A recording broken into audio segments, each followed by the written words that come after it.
Assalamualaikum warahmatullahi wabarakatuh. Kembali lagi di channel Berita Mistis.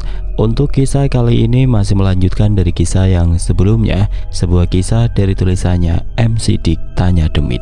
Kisah yang berjudul Pengantar Jenazah. Sebelum kita lanjut ke ceritanya, tekan dulu tombol like video ini dan jangan lupa tekan juga tombol subscribe channel ini. Nyalakan juga lonceng notifikasinya agar tidak ketinggalan cerita-cerita lainnya. Dan buat teman-teman yang pengen belanja-belanja, nanti silahkan saja klik etalase yang ada di pojok kiri bawah, atau teman-teman bisa kunjungi link pembelian yang ada di kolom deskripsi. Dan seperti apa untuk lanjutan dari kisah ini? Langsung saja kita masuk ke ceritanya.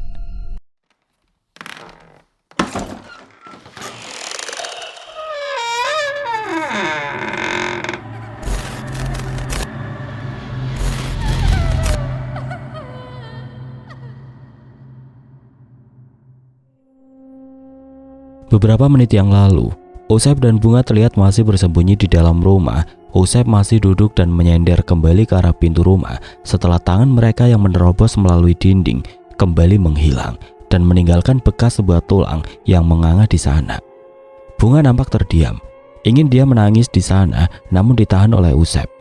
Ketakutannya nampak keluar sekarang, tidak seperti kemarin dan tadi pagi yang masih terlihat cuek. Bunga kembali lebih ekspresif setelah meletakkan kelopak bunga kedua, layaknya anak kecil yang ketakutan dan dikejar-kejar hantu, sehingga hanya air matanya yang perlahan muncul dan menetes ke arah pipinya sekarang. Tubuh mereka terlihat bergetar seiring ketakutan yang semakin lama semakin merayap ke seluruh tubuh. Di luar rumah, suara gemersik tulang yang semakin beradu nampak masih belum menghilang. Wajah mereka tampak pucat, keringat dingin kini membanjiri tubuh Usep sekarang. Kedua matanya nampak melihat ke sekeliling ruangan tersebut, mencoba mencari cara agar mereka bisa keluar dari tempat ini. Sementara itu Bunga yang duduk di sampingnya hanya bisa menggigil ketakutan. Tubuh kecilnya itu menempel erat pada Usep, matanya yang kini dipenuhi air mata terlihat panik atas apa yang terjadi. "Kenapa ayah membuat mereka seperti ini?" tanyanya kepada Usep. Usep hanya bisa menggelengkan kepala, dia juga tidak mengerti atas apa yang terjadi. Yang pasti ini ada hubungannya dengan kotak itu, dan dia nampak sedikit marah karena kotak itu adalah awal dari teror yang menakutkan ini. Usep tahu bahwa mereka tidak bisa terus bersembunyi di sini selamanya. Suara-suara dari luar semakin lama semakin banyak sehingga jantungnya semakin berdetak kencang. Lampu minyak kecil yang menyinari jalanan kecil di luar rumah memberikan cahaya remang-remang yang menembus sela-sela kecil dinding bilik yang menjadi dinding dari rumah itu. Terlihat banyak sekali bayangan-bayangan yang menutupi cahaya tersebut, bayangan yang bergerak dari mereka yang mengelilingi rumah. Selain itu terdengar suara langkah yang berat di atas pasir, seperti suara kaki yang sengaja diseret dengan tulang-tulang yang menggores dinding rumah yang sedang mereka tempati sekarang. Mereka berjalan terseok-seok di atas tanah yang bercampur pasir pantai. Tubuh mereka yang merupakan kerangka yang diselimuti daging busuk terlihat masih menempel di beberapa bagian. Kulitnya mengelupas dan meninggalkan lapisan tulang putih yang mengkilap di bawah cahaya bulan. Aroma busuk menyengat, kini memenuhi udara, dan hal itu tercium oleh Usep yang masih bersembunyi di sana. Para warga yang kini berubah kini bergerak tanpa henti. Mereka berhenti mencium aroma Usep dan Bunga, namun mereka tidak mengetahui di mana mereka bersembunyi. Bah Aman dan para warga kini menabrak apa saja yang ada di depan mereka, termasuk tembok, pintu, bahkan satu sama lain di depan mereka. Tatapan mereka tampak kosong, dan mereka hanya berjalan tanpa emosi, seolah-olah tujuan mereka hanya satu, yaitu mereka harus membawa Bunga apapun yang terjadi. Aku takut," kata Bunga yang berbisik dengan suara kecilnya. Usep hanya mengangguk. Dia mengusap beberapa kali rambut Bunga, mencoba memberi rasa aman agar dia bisa menghilangkan rasa takutnya, meskipun itu hanya sedikit. Usep tahu bahwa mereka berdua harus keluar dari sini, tapi kemana? Setiap sudut kampung ini sudah berubah sekarang. Semua warga yang baik kepadanya kini berubah menjadi menyeramkan. "Tunggu di sini, aku akan lihat apakah ada jalan keluar," bisik Usep dengan suara pelan. Dia kembali mengusap kepala Bunga, berharap dia tidak menangis karena ketakutannya. Usep secara perlahan bangkit, tubuhnya gemetar dan dia berdiri dengan sangat hati-hati. Dengan langkah yang setenang mungkin, dia mendekati jendela kecil yang ada di pojok ruangan. Jendela itu nampak tertutup.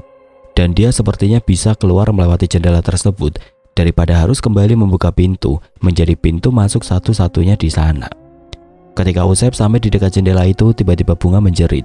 Suaranya terlihat melengking karena memecah keheningan malam. Jeritan itu terlihat penuh akan ketakutan, menggetarkan udara malam yang gelap. Usep yang baru saja sampai di depan jendela langsung berbalik dengan tubuhnya yang panik.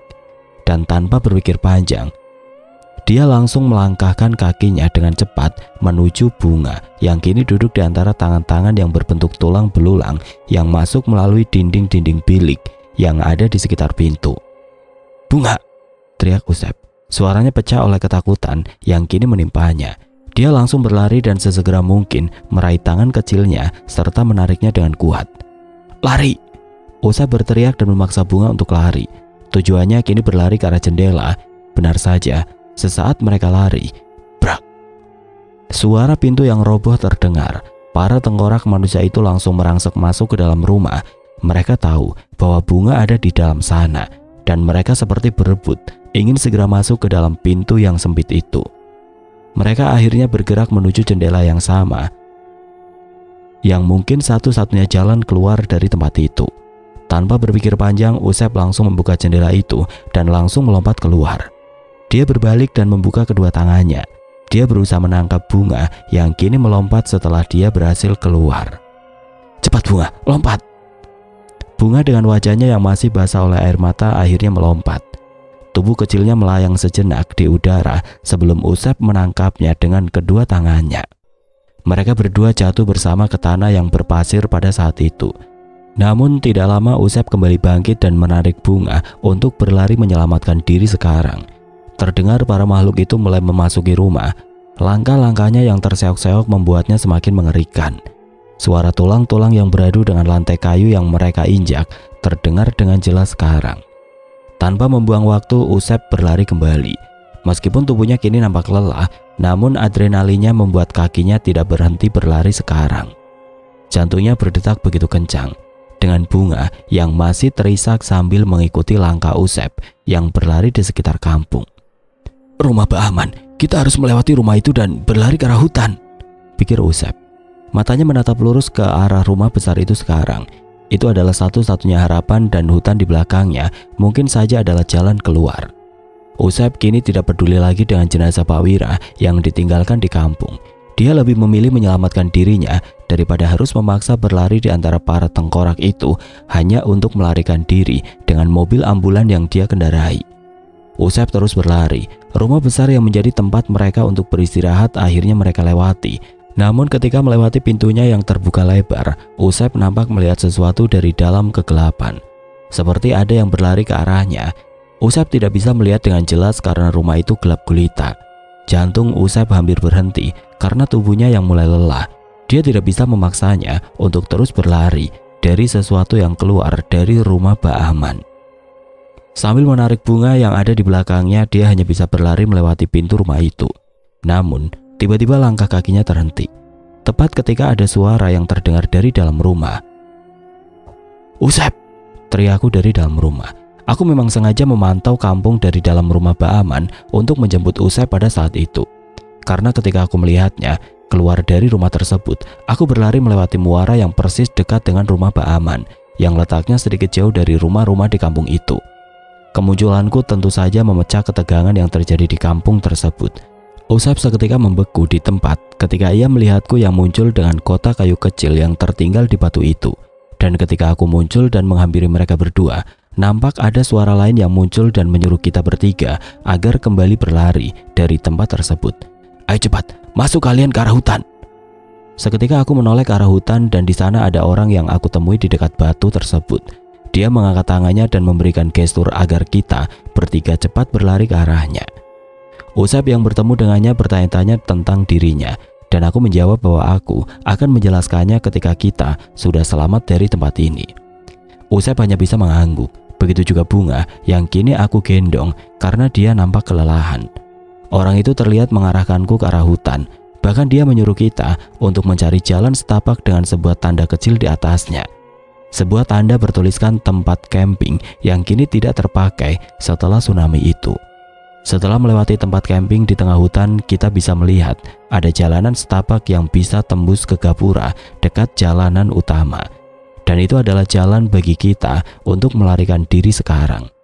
Aku dan Usep hanya bisa mengangguk, dan ketika kita ingin berlari sesuai apa yang diinstruksikan olehnya, tiba-tiba, "Kalian berlari duluan, biar aku yang membawa mobil jenazah itu ke tempat kalian sekarang." Jujur aku tidak tahu siapa dia, dan aku juga tidak tahu kenapa dia mau melakukan itu.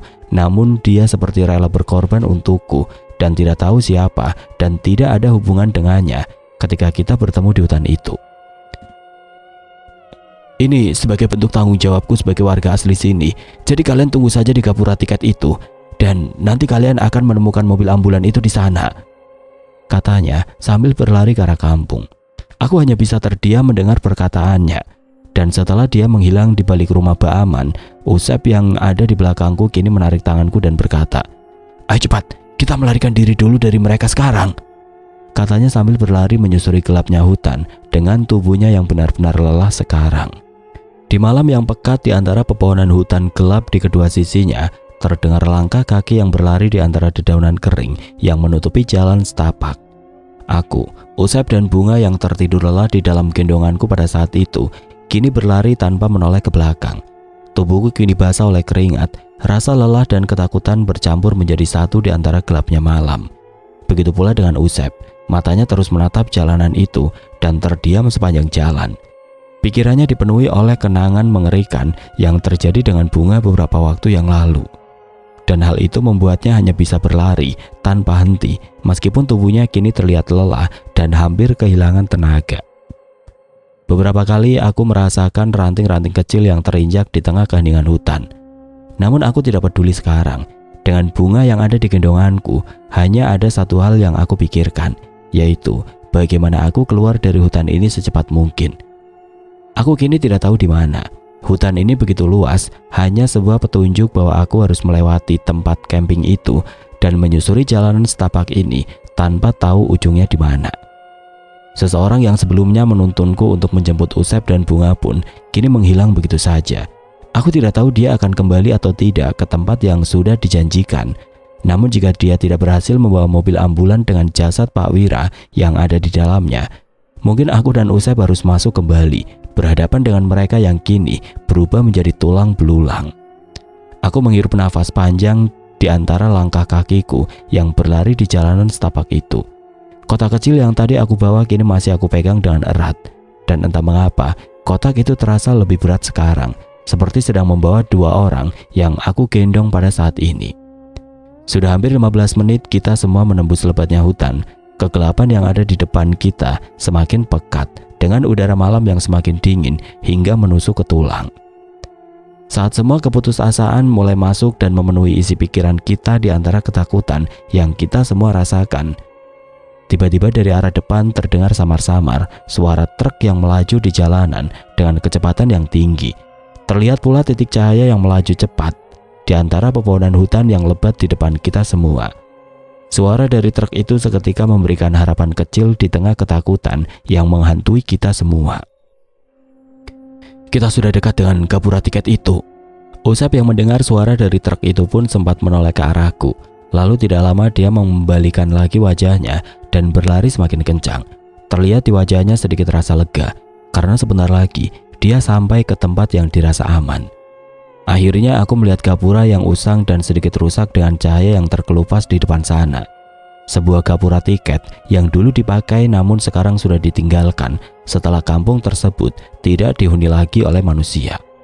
Aku kembali merasa lega yang mulai menyelimuti dan menghilangkan rasa takutku secara perlahan. Aku akhirnya bebas dan keluar dari ketakutan ini. Namun, Usep yang berada di paling depan tiba-tiba menghentikan langkahnya. Pandangannya tertuju kepada sesuatu yang ada tepat di dekat gapura itu. Mobil ambulan itu sudah ada di sini," katanya dengan suara yang kini terdengar serak dan penuh kebingungan. Aku yang berada di belakang seketika langsung menatap ke arah yang Usep tunjuk pada saat itu. Dan benar saja, mobil ambulan itu sudah terparkir tepat di dekat gapura tersebut. Tapi ada yang aneh, orang yang menolongku dan membawa mobil itu kini menghilang. mobil itu nampak terparkir sendiri di sana tanpa ada seseorang yang menungguku datang dari arah hutan. Kemana dia? Aku merasakan sesuatu yang salah. Apakah ini masih tipu daya mereka yang berada di kampung? Atau memang mobil ini berhasil keluar dan orang tersebut meninggalkan mobil di gapura tanpa menunggu kita semua? Usep yang berada di paling depan tampaknya tidak peduli dengan apa yang aku pikirkan. Wajahnya yang pucat dan penuh kecemasan langsung membuka pintu mobil dan duduk di kursi pengemudi. Dia langsung melihat kondisi mobil dengan cermat, mencoba memastikan bahwa semua masih baik-baik saja. Bahkan dia melihat ke arah belakang dan terlihat jenazah Pak Wira masih berada di sana tanpa pernah tersentuh sedikit pun oleh tangan-tangan yang menyeramkan dari para makhluk yang ada di kampung itu. "Nggak ada yang berubah," katanya pelan. Seketika Usep yang terlalu takut untuk berlama-lama di tempat ini langsung menyalakan mobil tersebut. Namun berbeda denganku, aku yang masih menggendong bunga dan membawa kotak itu masih berdiri di luar sana. Aku masih mencari orang yang membantuku, seseorang yang tidak mengenalkan dirinya dan hanya berkata bahwa dia adalah penduduk asli dari kampung tersebut. Aku menatap ke arah hutan yang masih terlihat gelap dan menyeramkan. Semua hutan yang kini hening dan sepi dan hanya terdengar suara dari hewan-hewan malam yang menghiasinya. Kemana orang itu pergi? Pikiranku melayang sekarang. Apakah dia mengorbankan dirinya di antara tulang-tulang itu dan membiarkan mobil ini terparkir di sini? Namun rasanya hal itu tidak mungkin, mengingat tidak akan bisa mobil ini berjalan sendiri ke arah gapura tanpa ada pengemudi. Atau mungkin dia kembali dan tidak membiarkan para makhluk itu mengejar kita semua setelah mengantarkan mobil ini. Tapi kenapa dia bisa berkorban seperti itu kepada orang yang baru saja dia kenal? Pikiran tersebut nampak memenuhi pikiranku sekarang.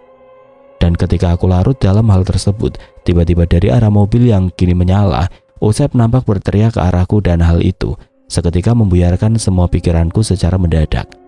"Cep, ngapain kamu masih melihat ke arah hutan? Ayo cepat kita pergi," kata Usep yang tiba-tiba berteriak. Aku menoleh ke arahnya dan dia mengangkat tangannya dan melambaikannya ke arahku untuk mengajaknya segera pergi dengan penuh kecemasan yang terlihat jelas di wajahnya.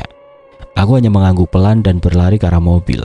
Bunga yang masih tertidur kini aku pindahkan ke pangkuanku ketika aku duduk di kursi depan, dan kotak kecil itu aku simpan di dashboard mobil.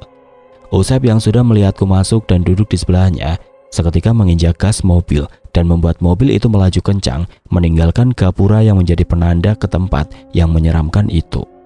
Suara deru mesin terdengar jelas dan memecah keheningan malam. Akhirnya kita semua selamat dari mereka, meskipun di dalam hati kita semuanya beringsut kusut karena semuanya berhubungan dengan jenazah Pak Wira yang kita bawa, dan hal itu membuat kita semua hampir celaka dan kehilangan nyawa. Jalanan selatan yang nampak sepi dan gelap terbentang di depan kita semua. Sebuah jalanan lurus di antara deburan ombak selatan yang memecah keheningan membuat Usep melaju cepat ke arah barat tanpa pernah menoleh ke arah belakang. Jalanan yang awalnya hutan kini mulai berganti dengan ilalang-ilalang di sepanjang jalan. Lalu tidak lama berganti kembali dengan sebuah jembatan yang panjang dengan sinar bulan yang menerangi mobil yang kita kendarai di atas sana. "Apa kamu merasa ada yang aneh, Sep?" Usep tidak langsung menjawab. Dia terus memandangi jalanan di depannya yang lurus dengan ekspresi yang masih tegang. Tidak lama ketika dia menggenggam setirnya dengan erat, dia hanya menggelengkan kepalanya dengan pelan. "Aku baru sadar apa yang kamu ucapkan. Aku lupa tentang orang itu. Aku hanya melihat mobil ini terparkir sehingga aku langsung masuk dan menyalakannya tanpa tahu keadaan orang yang bersamamu pada saat kita di hutan itu," jawabnya dengan pelan. "Apa yang terjadi dengan orang itu setelah mengantar mobil ini? Apakah dia pulang duluan atau ada hal yang terjadi kepadanya?" Aku kembali bertanya kepadanya. Sesekali aku melihat bunga yang kini tertidur di dalam lelahnya. Seorang anak yang polos dengan wajahnya yang cantik, dan kini dia harus mengalami hal yang mengerikan di dalam hidupnya, di umurnya yang masih 10 tahun. "Entahlah," jawab Usep kembali menggelengkan kepalanya. "Tapi yang jelas, aku juga baru sadar bahwa dia tidak ada. Mungkin dia sudah pulang duluan karena kamu berkata sewaktu di hutan itu bahwa dia adalah warga asli sana.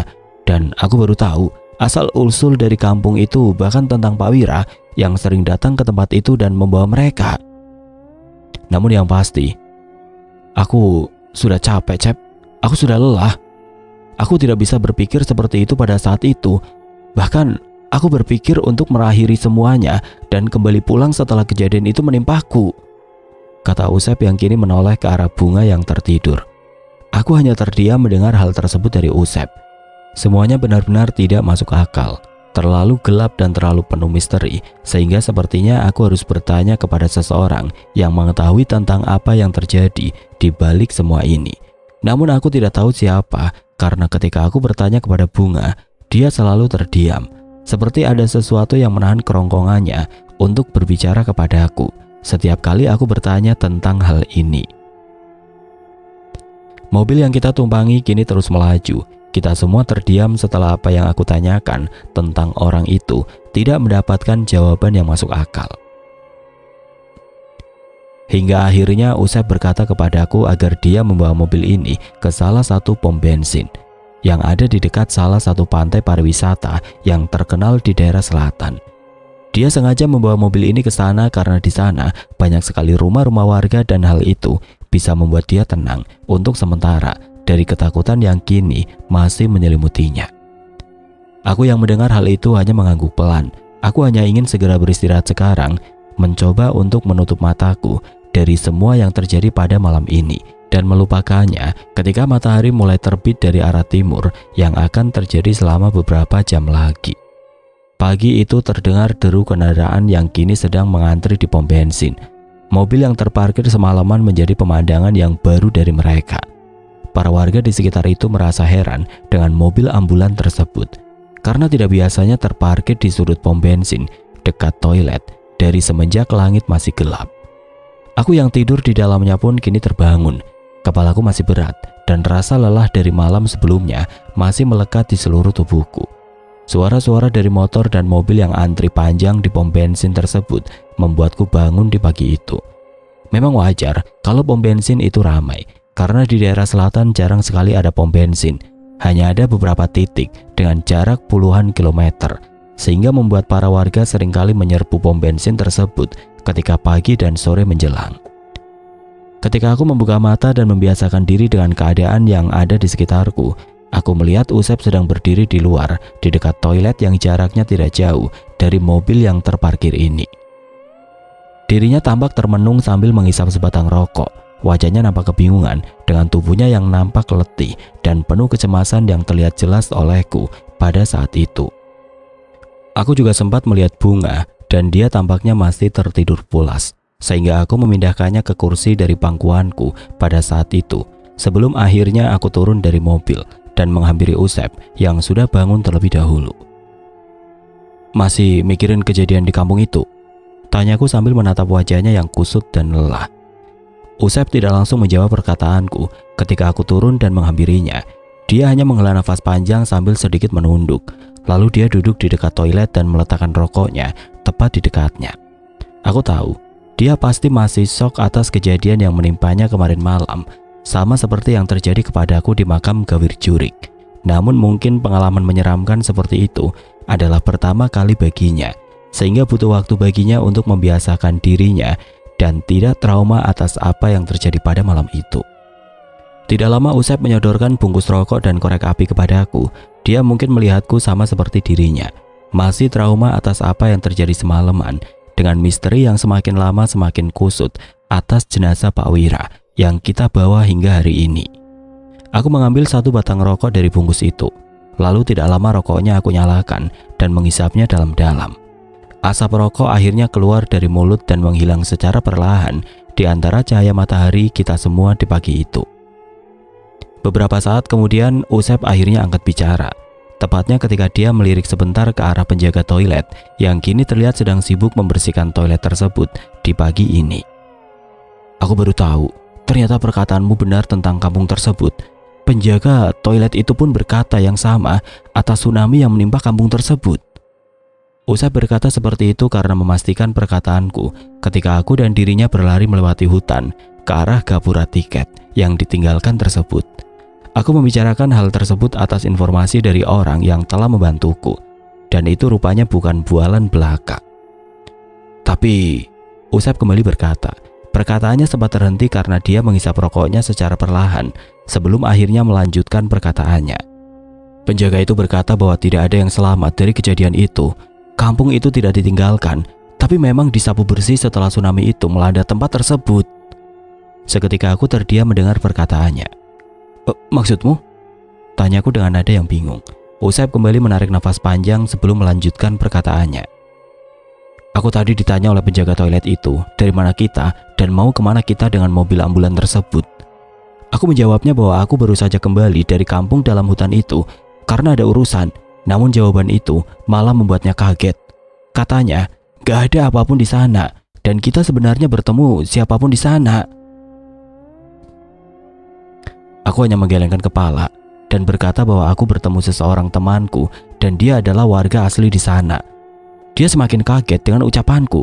Lalu tidak lama dia kembali berkata lagi, kamu pasti dibuat linglung karena gak ada yang berani ke sana semenjak kejadian tsunami itu. Karena semuanya sudah lenyap dan tidak ada yang selamat atas kejadian itu.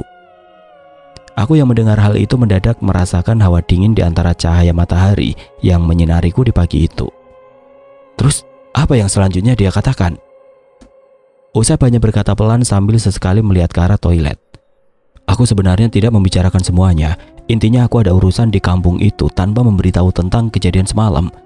Dan dia berkata bahwa tidak mungkin ada warga asli di sana yang selamat karena ketika tsunami itu menerjang, semua orang di sana menghilang tanpa jejak. Jadi siapa yang sudah membantu kita semalam? Aku nggak tahu. Yang pasti, sepertinya dia bukan manusia sama seperti para warga kampung yang mengejarku untuk mengorbankan anak kecil itu, kata Usep sambil menunjuk ke arah Bunga yang tertidur di dalam mobil ambulan. Usep yang sudah berkata seperti itu tiba-tiba menunduk. Rokoknya tanpa sadar sudah habis dia hisap. Terlihat jelas di wajahnya rasa cemas dan khawatir atas perjalanan ini. Dan tidak lama kemudian, apa kita pulang saja? Aku sudah tidak sanggup apabila mengalami kejadian yang seperti ini lagi, kata Usep yang berkata pelan. Kita bisa memakamkan jenazah Pak Wira di tempat ini saja. Kita cari pemakaman umum dan kita bisa membayarkan kepada pengurus pemakaman dengan uang yang kita bawa. Setelah itu kita pulang dan bilang kepada pengacara itu bahwa semuanya sudah selesai sehingga kita bisa kembali ke rumah. Aku tahu Usep ingin menyerah dan aku juga mewajarkan hal tersebut mengingat apa yang telah kita alami pada malam itu membuat kita diselimuti oleh rasa takut yang begitu pekat hingga pagi ini, dan itu tidak mudah dilupakan. Tubuh dan pikiran kita semua sudah mencapai batasnya, namun tetap saja kita sudah menandatangani kontrak untuk menyelesaikan tugas ini. Bahkan pihak rumah sakit pun memastikan bahwa kita berdua harus bisa menuntaskan ini hingga seluruh kelopak bunga yang ada di kotak itu disimpan olehnya. Di saat aku hendak menjawab dan mencoba untuk menyemangatinya agar dia bisa melanjutkan perjalanan ini, tiba-tiba Bunga yang tertidur dalam mobil jenazah bangun dan keluar dengan wajahnya yang tampak masih mengantuk. Matanya tampak lelah, namun dia berjalan ke arah kita berdua sambil membawa kotak tersebut dan membukanya secara perlahan, sebelum akhirnya merobek buku catatan yang berisi alamat selanjutnya dari perjalanan ini. Ayo lanjut, biar ayah bisa segera dimakamkan, katanya dengan suara yang serak. Kasihan ayah, kalau terlalu lama berada di dalam mobil itu. Aku tiba-tiba terdiam dan menerima sobekan kertas tersebut. Bunga yang terlihat polos di umurnya yang 10 tahun tampaknya tidak menyadari atas apa perasaan yang sedang kita rasakan di pagi ini. Mungkin karena dia masih kecil, sehingga dia gampang melupakan atas apa yang terjadi semalaman yang membuat Usep hampir mati bersama dirinya apabila tidak segera melarikan diri dari kampung itu. Aku hanya bisa menatap kertas itu dan membacanya dengan seksama. Namun belum sempat aku berkata apapun kepadanya, Usep tiba-tiba berdiri dan dengan cepat merebut kertas itu, lalu merobeknya menjadi beberapa bagian. Cukup! Teriak Usep dengan wajahnya yang kini memerah. Usep nampak marah, dia nampaknya sudah muak dengan apa yang ada di balik kotak tersebut. Memang wajar baginya untuk melakukan hal seperti itu, karena mau bagaimanapun kotak kecil itu adalah sumber dari apa yang terjadi selama beberapa hari ini. Bunga mendadak terkejut atas apa yang Usep lakukan. Matanya terbelalak ketika melihat sobekan kertas itu jatuh ke tanah, dan tidak lama air matanya kembali mengalir. Dia menangis seperti halnya anak kecil yang dimarahi oleh kedua orang tuanya di tempat umum. Aku yang melihat pemandangan itu tentu saja tidak membenarkan tindakan Usep. Seketika aku berteriak, mencoba menahan emosi dan membela Bunga yang kini menangis sambil terduduk di sana. "Sep, cukup, dia masih anak kecil. Kamu gak bisa begitu, dia juga korban. Dia melakukan ini atas apa yang dilakukan oleh ayahnya.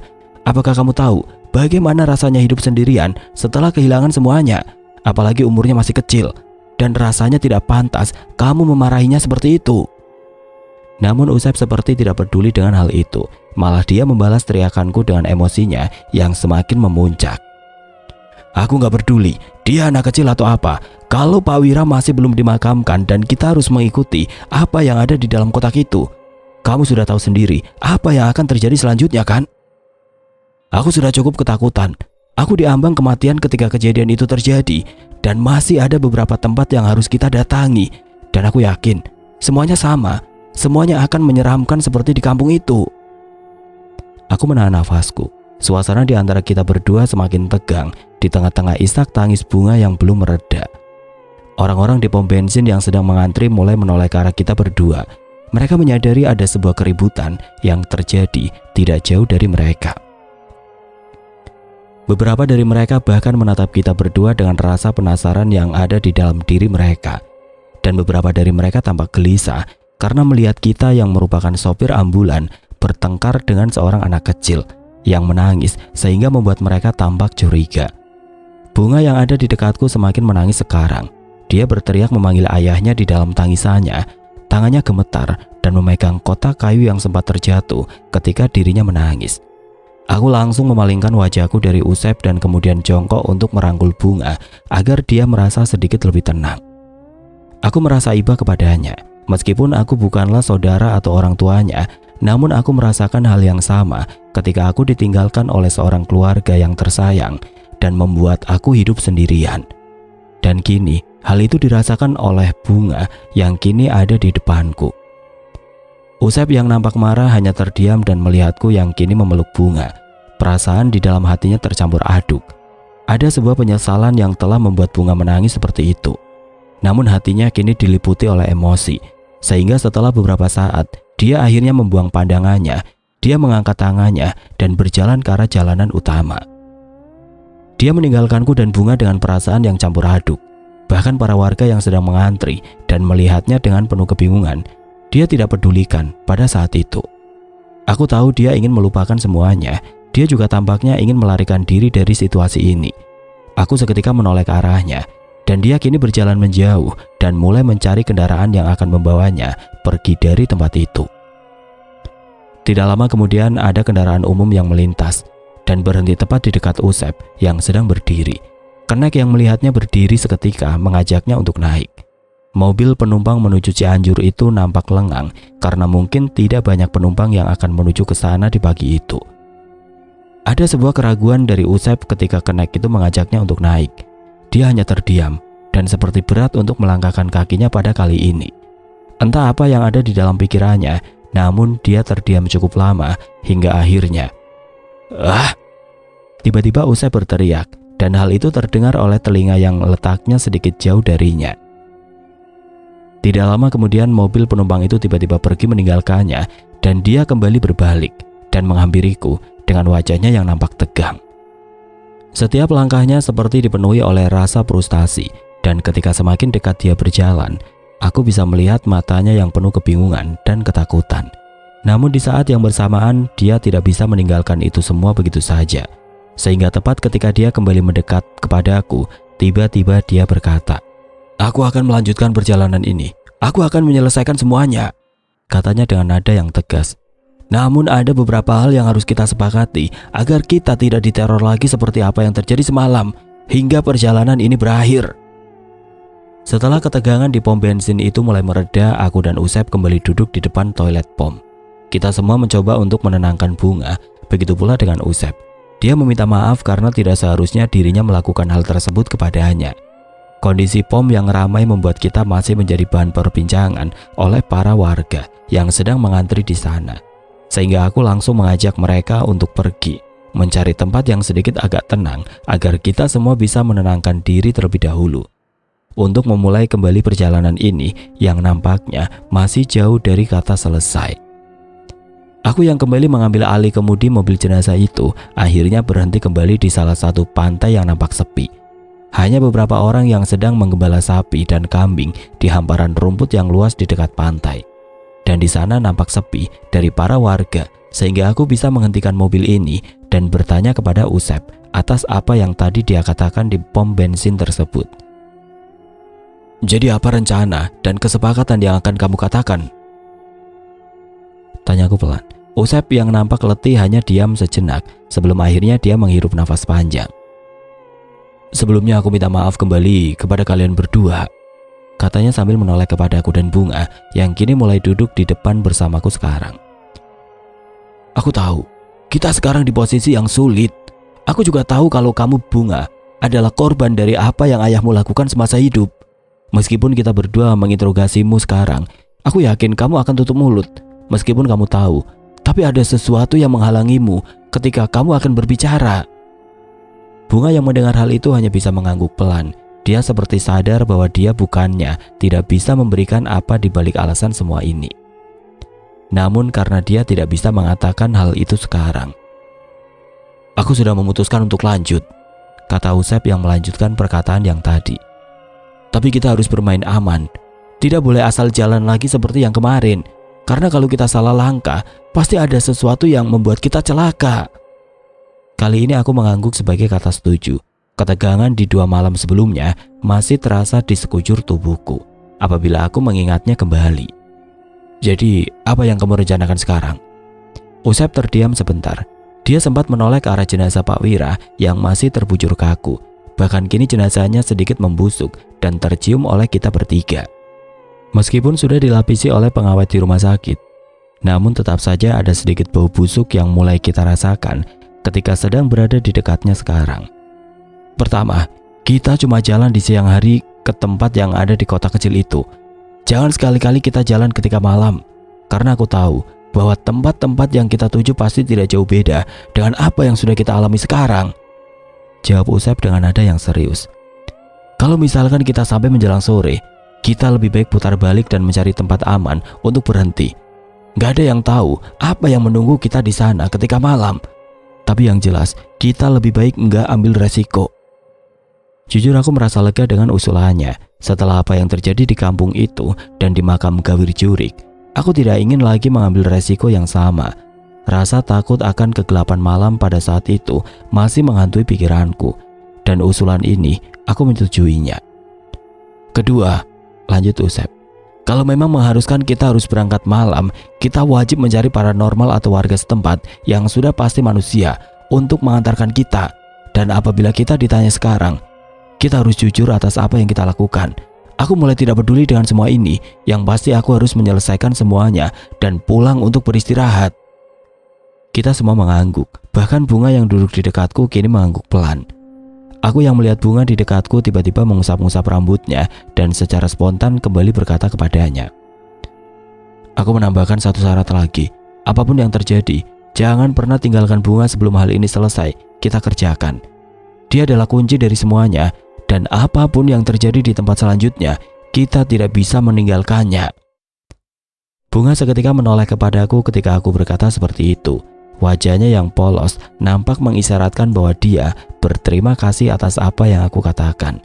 Dan aku membalasnya dengan senyuman ketika dia melakukan hal itu. Usep kembali mengangguk. Dan ketika kesepakatan itu sudah kita sepakati, akhirnya aku mulai menyalakan mobil dan kembali berjalan ke jalanan besar yang tidak jauh dari sana untuk melanjutkan perjalanan ke tempat selanjutnya. Aku harap tidak ada lagi kejadian yang membuatku resah, membuatku takut, dan membuatku khawatir lagi hingga perjalanan panjang ini berakhir. Mobil jenazah itu akhirnya kembali masuk ke jalanan kecil yang mengarah ke pegunungan sekarang. Jalan yang merupakan jalan provinsi itu terlihat mulus karena baru saja diperbaiki, sehingga mobil yang aku kendarai melaju kencang di aspal jalan yang menanjak pada saat itu. Tujuan kita selanjutnya adalah satu tempat di kaki gunung. Aku memang sedikit tahu tempatnya karena tempat itu terkenal dan sering menjadi bahan pembicaraan bagi orang-orang yang ingin mendapatkan kekayaan dan kejayaan di sana.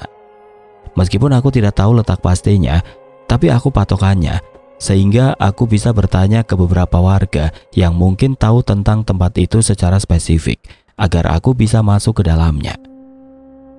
Kita semua terus berjalan melalui jalanan yang berliku, melewati hutan dan tanjakan yang curam.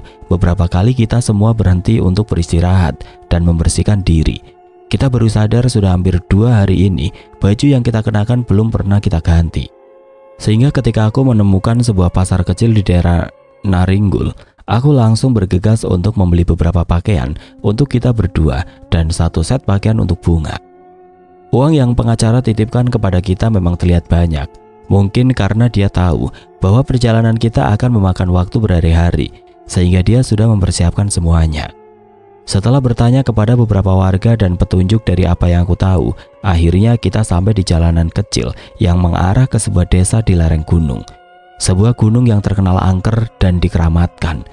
Bahkan banyak cerita yang terjadi di tempat ini.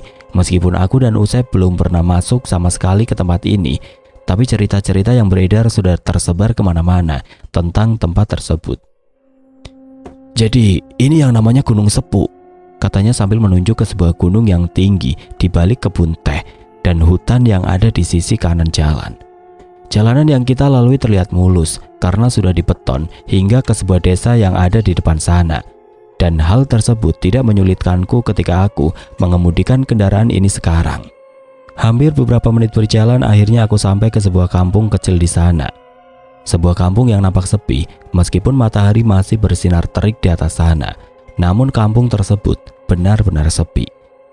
Memang kampung ini nampak ada kehidupan, karena ada beberapa orang yang berlalu lalang di sana, namun tidak seramai kampung-kampung lain yang sudah kita lewati sebelum sampai ke tempat ini.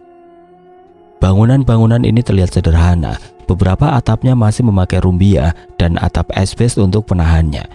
Hanya 1 atau 2 yang terlihat mulai memakai tembok batu bata dan sebuah satelit pemancar untuk menangkap sinyal di depan rumahnya. Apa kita berhenti dulu di sana? Soalnya setelah warung itu tidak ada rumah lagi, kataku yang menunjuk ke sebuah warung yang ada di ujung kampung.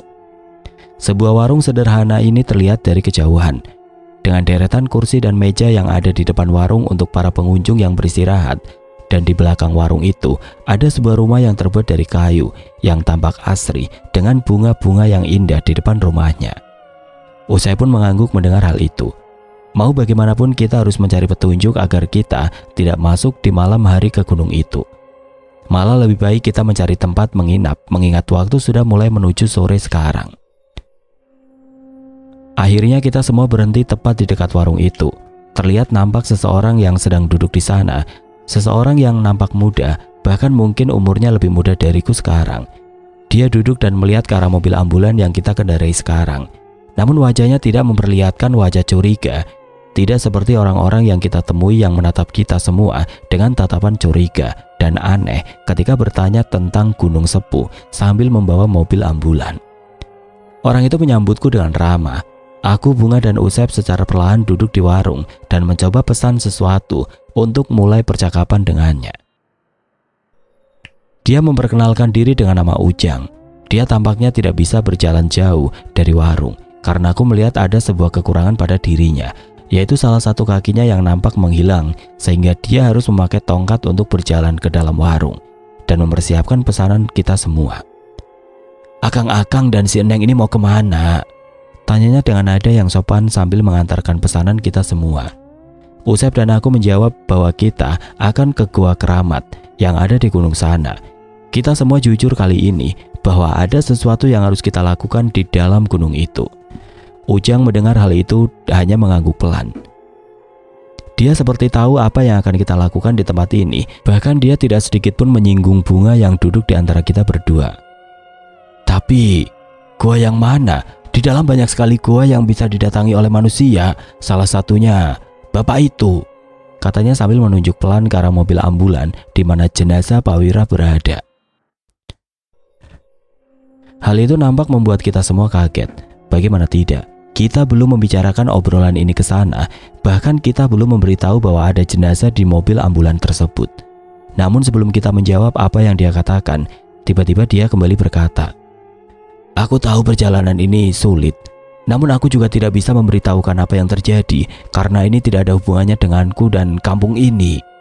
Namun alangkah lebih baik tinggalkan saja kotak ini di sini pada malam ini dan kalian menginap saja di rumahku yang ada di belakang sana, katanya dengan nada yang pelan.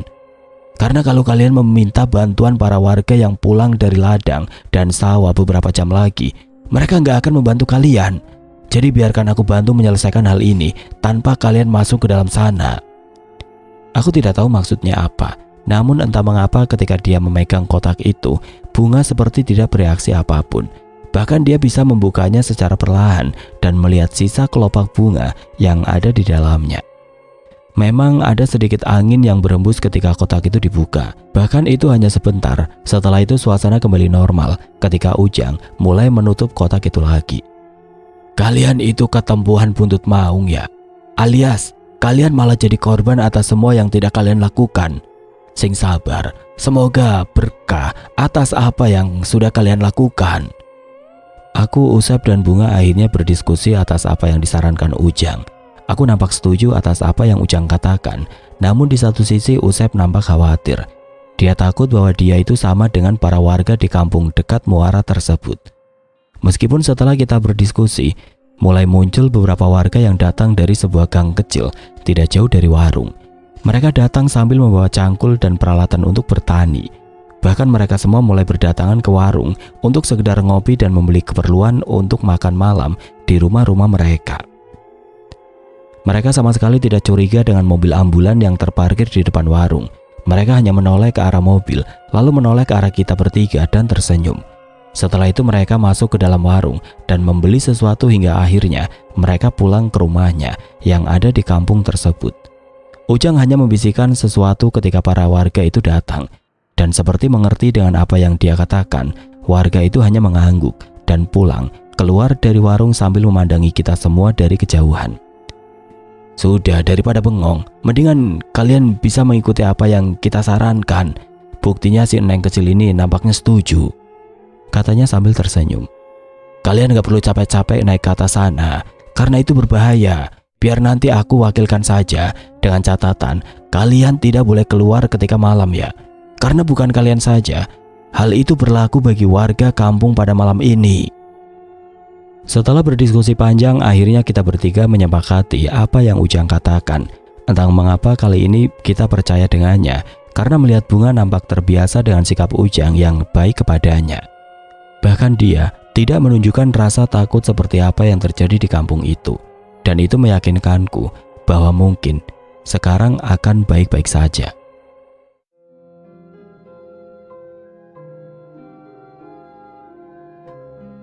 Oke teman-teman, sampai di sini dulu ceritanya. Nantikan kelanjutan kisah ini di video berikutnya. Agar tidak ketinggalan, klik tombol subscribe channel ini dan nyalakan lonceng notifikasinya.